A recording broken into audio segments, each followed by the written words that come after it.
Universe.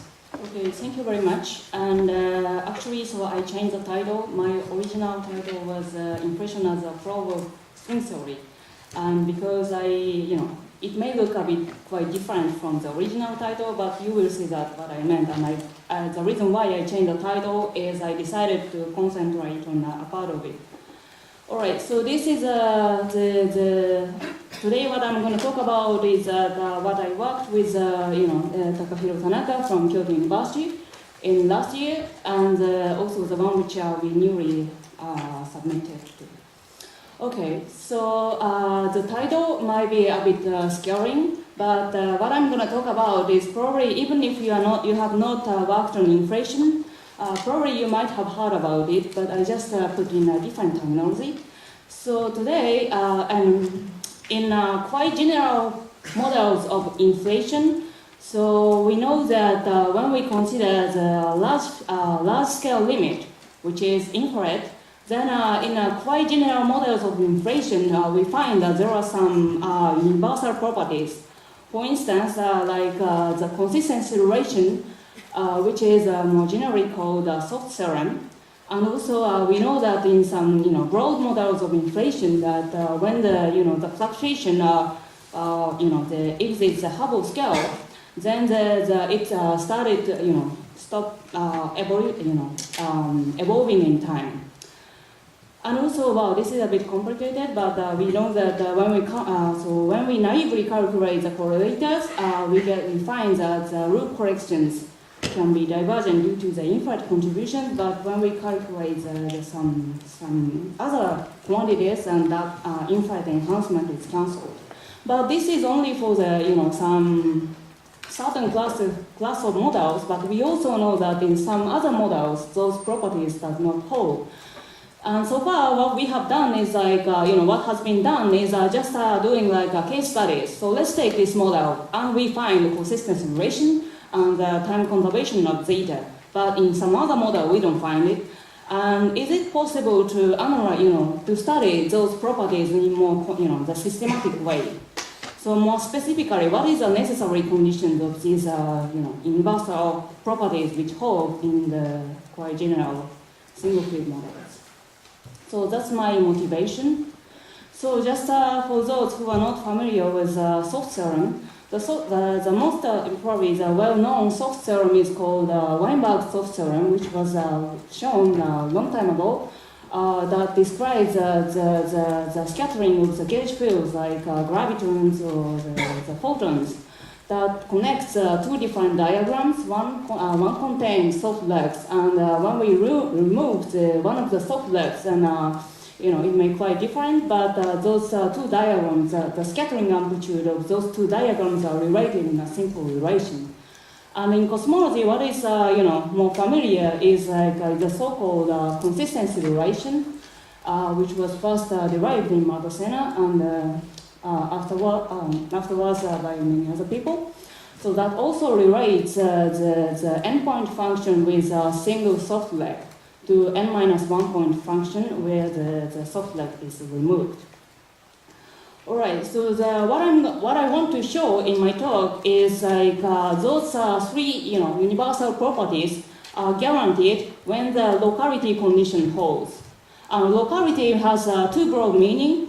So what we wanted to do is to formulate what do I mean by locality condition in a model-dependent language.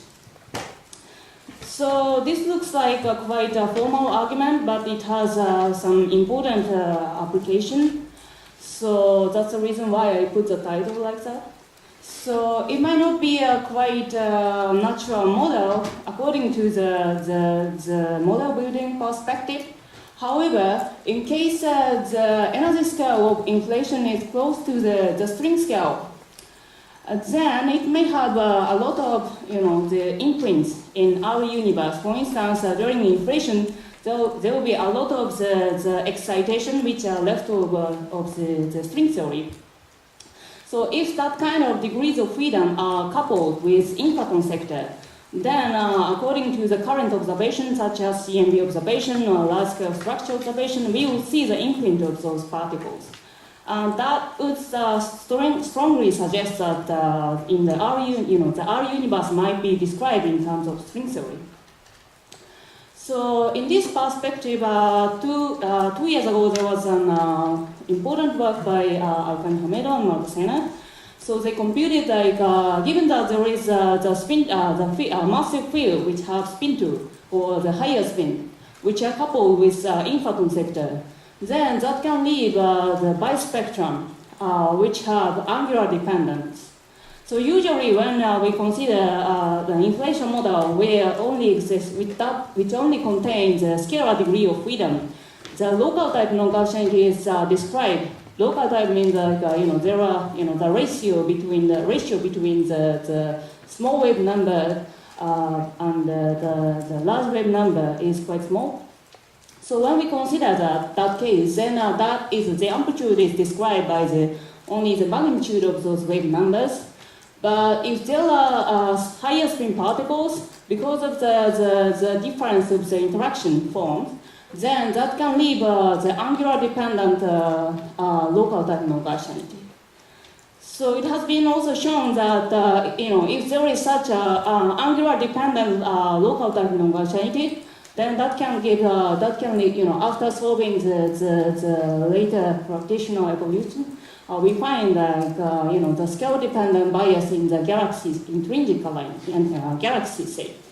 So that means by doing by observing the galaxy alignment, then we may be able to find an imprint of string theory in our universe. However, there is one important caveat, which is what they computed is the amplitude as the Hubble crossing, and what they did is considering the evolution starting from the Hubble crossing, after the horizon re-enter. So then the question is what's happening in between the Hubble crossing and horizon Hubble re-enter. So the assumption is the fluctuation does not change in between in this period. Is that really true? So that's what I wanted to show. This is the application. Okay. So what I want to show, what my claim is saying is if the locality condition which I'm going to formulate is valid, then that can apply to quite general models of inflation. So in this case, the zeta does not change, does not evolve in time. So also in this case, in the case where the massive particle with the higher spin exists, also in that case we can believe the spectrum as a Hubble crossing are the same as the horizon re-enter. That's application. Okay, so then now let me talk about that how we can show this those properties starting from locality condition.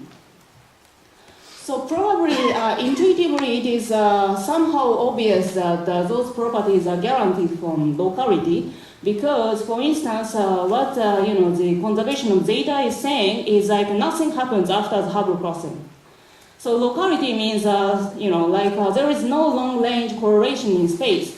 So probably that will be intuitively natural. And also what the consistency relation is saying is the correlation function in when we take one soft left to 0, then that is basically the amplitude is characterized as a Hubble crossing, amplitude of n-1 point function. So probably it is intuitively natural that those properties are guaranteed from locality.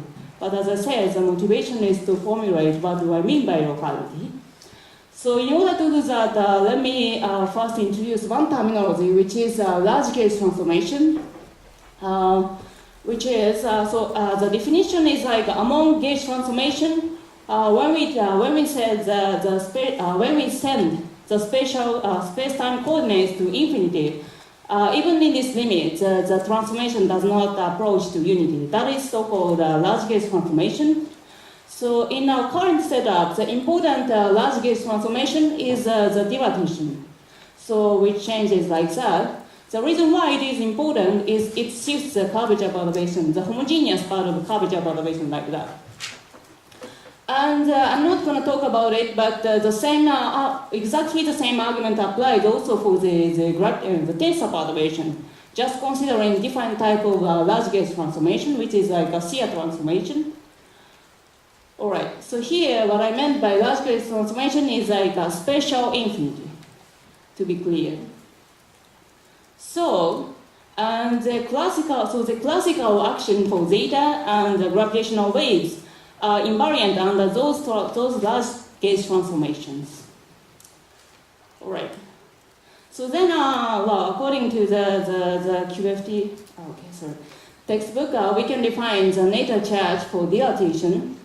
And then, so what we require is like a quantum state also holds the symmetry under the dilatation transformation. So then what I'm going to talk is like, then what is the condition which was which was required from the dilatation invariance of the quantum state? For it to be possible, let me decompose the quantum state in terms of these eigenstates. So sorry for a bit technical, but so this state is the eigenstate of the homogeneous mode. And this one describes the quantum states of the inhomogeneous modes, where the homogeneous mode is projected onto these certain eigenstates. And this is the weight, which whose taking square gives you the probability distribution. All right, so what I'm gonna do is like let's just derive. So if there is a symmetry in quantum field theory, quite generically there are identity which is so-called Rho-Takahashi identity. So by evaluating this identity, I can get the two different conditions. Since this is the complex quantity, so we get two different conditions from real part and imaginary part. So one is saying that the amplitude of the weight whose square gives a probability distribution must be independent of the homogeneous mode of the curvature perturbation. So the probability distribution is something like that.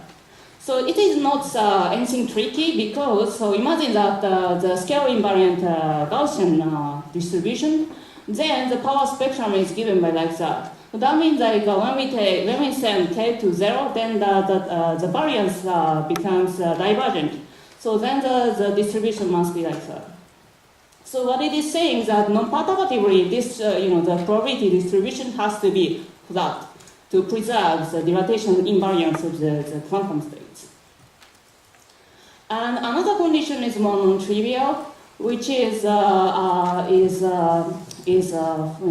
can be given like that. Probably it's not very expressive, but intuitively what it is saying is like the dilatation is equivalent to shifting the homogeneous mode, which is interacting with the inhomogeneous mode.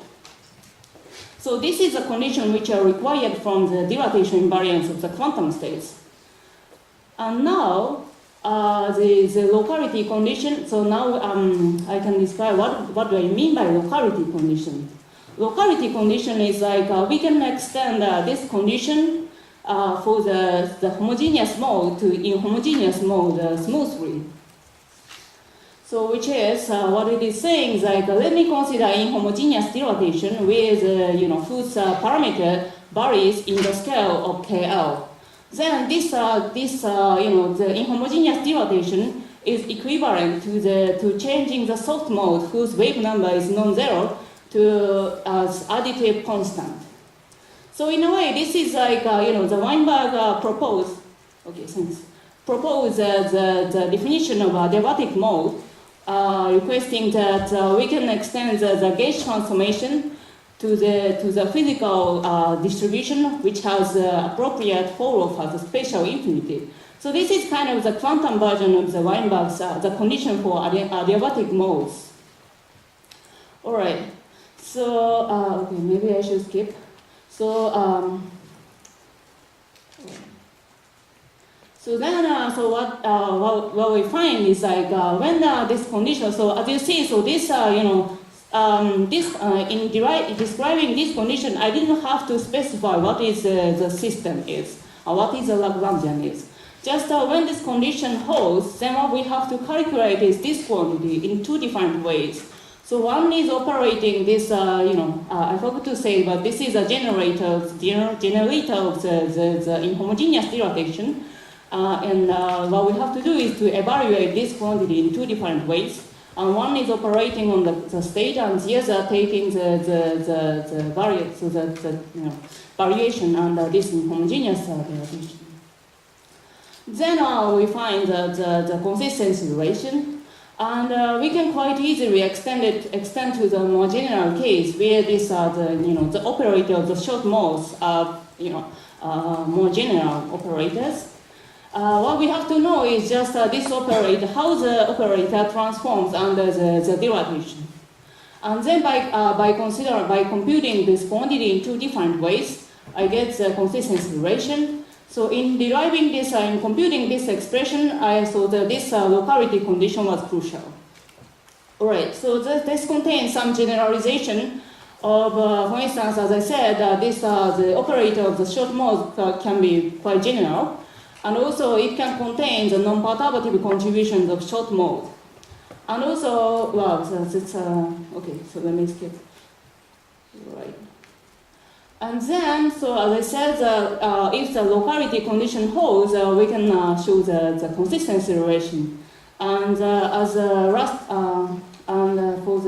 since I'm running out of time, let me just mention that if the locality condition holds, we can also show the time conservation of zeta.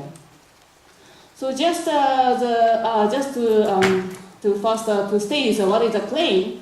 So the claim is the soft mode of zeta is conserved in time in this limit. If if the soft mode of zeta is perturbative, and also locality condition is held. And the outline of argument is like that. So then, in order to calculate the inference, okay. So what it is saying is that let's consider the effective action of the soft mode of zeta, and that can be coupled with some very complicated, degrees of freedom. It can be a massive field with higher spins, or that can have a non-perturbative correct contributions. But even if that are very complicated, as far as those two conditions hold, then we can show that zeta is conserved in time. So the strategy is like to calculate the inference function by integrating out this complicated degree of freedom. Inference function now describes sort of the non-local effective action, which contains the inference of this bubble. And then using the consistency relation, which can be shown when the locality condition holds, then we can show that this inference function has this property, which means that since we can shift the soft mode of zeta like that, so this the soft mode, which is described by this inference functional, contains a constant mode. Okay, so that's all. That's it.